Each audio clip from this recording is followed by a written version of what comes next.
ഗ്രൗണ്ടിലേക്കൊന്ന് വളരെ വേഗം ഒരു റൗണ്ട് അടിച്ച് വേഗം തിരിച്ചു വരാം. എന്റെ കൂടെ തിരുവനന്തപുരത്ത് നിന്ന് സുനിൽ ഐസക് ഉണ്ട്, കൊച്ചിയിൽ നിന്ന് എം കെ ഷുക്കൂർ, കോഴിക്കോട് നിന്ന് മുഹമ്മദ് അസ്ലം എന്നിവരാണ്. ആദ്യം ഞാൻ എം കെ ഷുക്കൂറിലേക്ക്. ഷുക്കൂർ, എന്താണ് ഏറ്റവും അവസാനം നമുക്ക് ഗ്രൗണ്ടിൽ നിന്ന് പറയാൻ കഴിയുന്ന ഒരു പൾസ് എന്താണ്?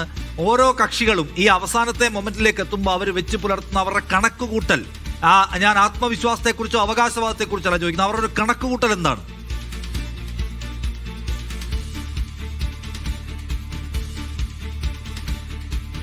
നിഷാദ്, തദ്ദേശ തെരഞ്ഞെടുപ്പിൽ മാറ്റുരയ്ക്കുന്നത് സത്യത്തിൽ ഒരു വളരെ റൂട്ട് തലത്തിൽ അടിത്തറയിൽ എന്തുമാത്രം ഒരു പാർട്ടിക്ക് ശക്തിയുണ്ട് എന്നുള്ളതാണ്.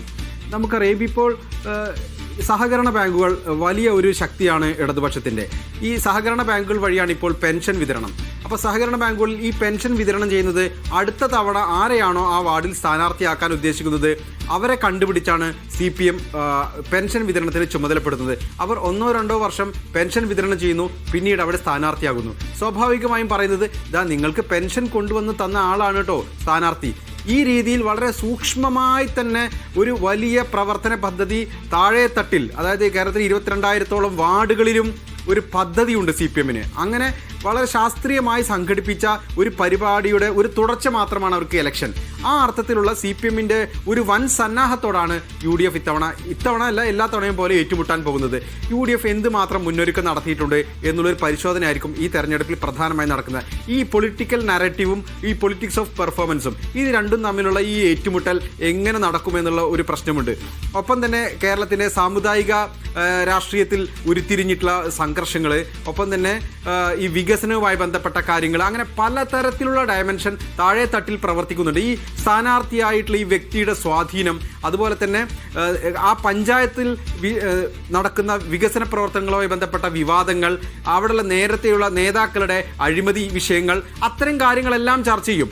ഒപ്പം തന്നെ BJP എന്ന് പറയുന്ന വളർന്നു വരുന്ന സാമാന്യം നല്ല സ്വാധീനം താഴെ തലത്തിലുള്ള RSSന്റെ ശാഖകളുടെ ബലത്തിൽ കൂടി പ്രവർത്തിക്കുന്ന ഒരു സംവിധാനത്തിൻ്റെ സാന്നിധ്യം, ഇതും ഒരു പ്രാദേശിക തലത്തിൽ ഗ്രാമങ്ങളിൽ ഒരു യാഥാർത്ഥ്യമാണ്.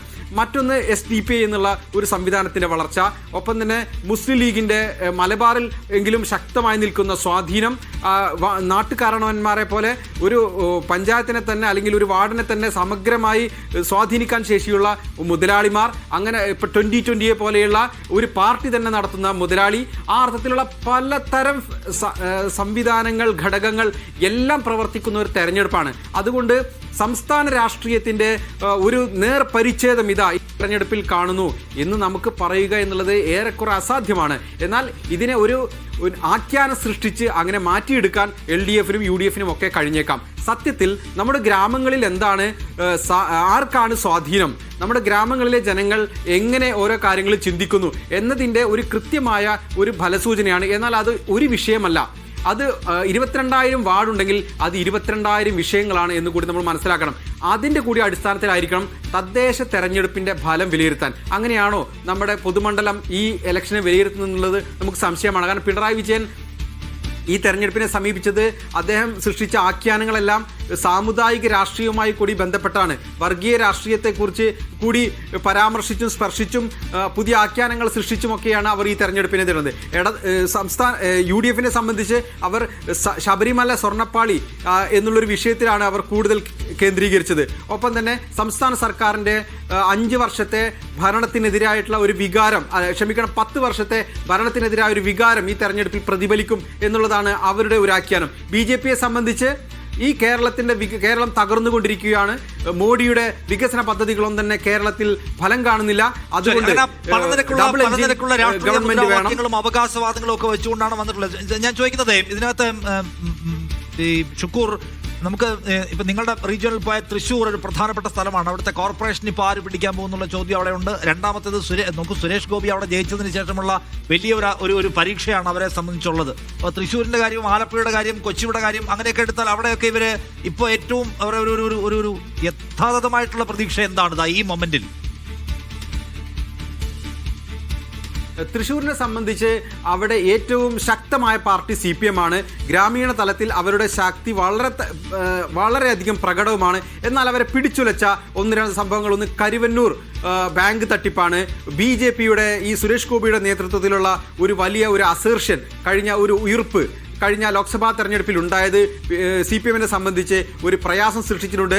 കോൺഗ്രസ് കഴിഞ്ഞ ഏതാനും വർഷങ്ങളായി ഒരു ഡിക്ലൈനിങ് സ്റ്റേജിലായിരുന്നു. തൃശ്ശൂർ വലിയ തകർന്ന് ഇല്ലാതാവുന്ന ഒരു അവസ്ഥയുണ്ടായിരുന്നു. അത് മനസ്സിലാക്കി പാർട്ടി നേതൃത്വം കഴിഞ്ഞ ഏതാണ്ട് 6 മാസത്തിലെങ്കിലുമായി സജീവമായി ഇടപെട്ടതിന്റെ ഒരു ഉണർവ് അവർക്ക് അവിടെ പ്രകടമാണ്. എങ്കിൽ പോലും LDF-നോടും BJP-യോടും ഏറ്റുമുട്ടാനുള്ള പ്രത്യേകിച്ച് കോർപ്പറേഷനിൽ ഒരു ശക്തി അവർ എത്രത്തോളം ആർജിച്ചു എന്നുള്ളത് ഈ തെരഞ്ഞെടുപ്പ് ഫലം നമുക്ക് വ്യക്തമാക്കി തരും. തൃശ്ശൂർ കോർപ്പറേഷനെ സംബന്ധിച്ചിടത്തോളം അവിടെ UDF-ന് തന്നെയാണ് ഒരു മുൻതൂക്കം എന്ന കാര്യത്തിൽ തർക്കമില്ല.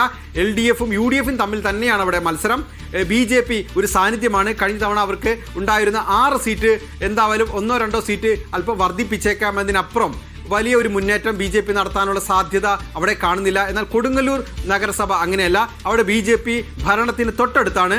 അക്കാര്യം അവിടുത്തെ പൊതുസമൂഹത്തിന് നല്ല ബോധ്യമുണ്ട്.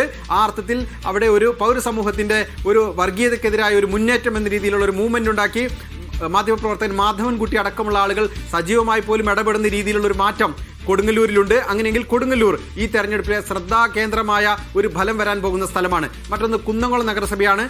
BJP തൃശ്ശൂർ ജില്ലയിൽ ഒരു പഞ്ചായത്ത് ഭരിക്കുന്നുണ്ട്. ആ അർത്ഥത്തിൽ BJPക്ക് വലിയ സന്നാഹങ്ങളും സംവിധാനങ്ങളുമുള്ള ഒരു സാന്നിധ്യം തൃശ്ശൂരുണ്ട്. അവിടെ കോൺഗ്രസും CPM-ഉം തമ്മിലാണ് മത്സരമെങ്കിൽ പോലും BJP പിടിക്കുന്ന വോട്ടുകൾ വളരെ നിർണായകമാകും. ഒപ്പം തന്നെ ആലപ്പുഴ ജില്ലയാണ് രണ്ടാമത്തത്. ആലപ്പുഴയിലും ഞാൻ കഴിഞ്ഞ ദിവസം പറഞ്ഞതുപോലെ ഏറ്റവും പ്രധാനപ്പെട്ട ഒരു സവിശേഷമായ രാഷ്ട്രീയ സാഹചര്യം എന്ന് പറയുന്നത് കേരളത്തിലെ ഈഴവ വോട്ടുകൾ BJP-യിലേക്ക് ഒഴുകിപ്പോയി എന്ന പ്രചരണം എത്രമാത്രം ശരിയാണ്.